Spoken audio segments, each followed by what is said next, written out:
গতকাল রাখি বন্ধন উৎসব আমরা দেখলাম গোটা দেশে রাখি উৎসবে ভাই বোন মেতে উঠলো।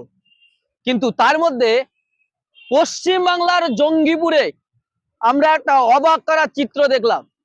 রাখি উৎসবের দিন অস্ত্র মিছিল, হ্যাঁ অস্ত্র মিছিল রাখি উৎসবের দিন। যে ভিডিও দেখলে আপনি অবাক হবেন। এটা কোন সংস্কৃতি? যে রাখি উৎসব, যেখানে রবীন্দ্রনাথ ঠাকুর তিনি হিন্দু মুসলিমদের ঐক্য বা হিন্দু মুসলিমদের ভ্রাতৃত্ব বোধের জন্য প্রতিষ্ঠিত করতে চেয়েছিলেন, হিন্দু ধর্মের মানুষরা তারা ভাই বোনের সুরক্ষিতর জন্য ভাইয়ের কাছে সুরক্ষা চায় বা ভাইয়ের সুরক্ষার জন্য হাতে রাখি পরিয়ে দেয়। সেই রাখি বন্ধন উৎসবে, সেই রাখি উৎসবে আমরা কি দেখলাম? আমরা দেখলাম যে অস্ত্র মিছিল।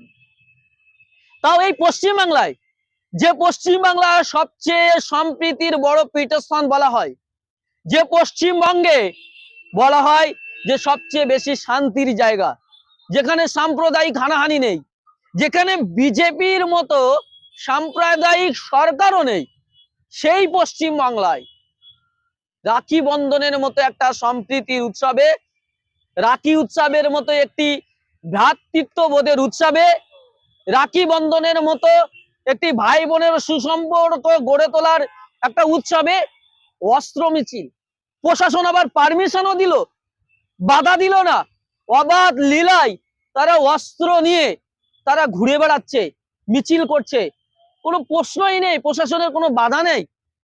কিন্তু একটা শান্তিপূর্ণ ভাবে যে রাজ্যের নাম তালিকায় রয়েছে, যে রাজ্যে সম্প্রীতির পীঠস্থান বলা হয় যে বাংলাকে, সেই বাংলায় মুসলিম অধ্যুষিত এলাকা জঙ্গিপুরে কেন এই অস্ত্র মিছিল? তাহলে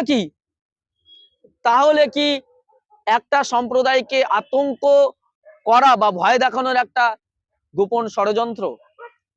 কেন এই অস্ত্র মিছিল হবে? সেই প্রশ্ন কিন্তু আজ গোটা বাংলায় উঠছে, গোটা দেশে এই প্রশ্ন উঠছে।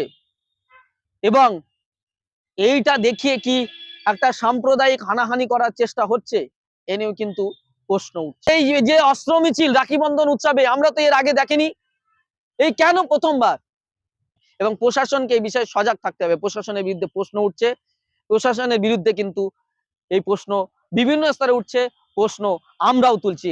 আমরা সাংবাদিক মহলের পক্ষ থেকে, সাংবাদিকদের পক্ষ থেকে আমাদের কাছেও কিন্তু এই প্রশ্ন আসছে, ফলে আমরাও প্রশ্ন তুলছি, জিআই প্রশ্ন তুলছে, বিভিন্ন সংবাদ মাধ্যম কিন্তু এই প্রশ্ন তুলছে।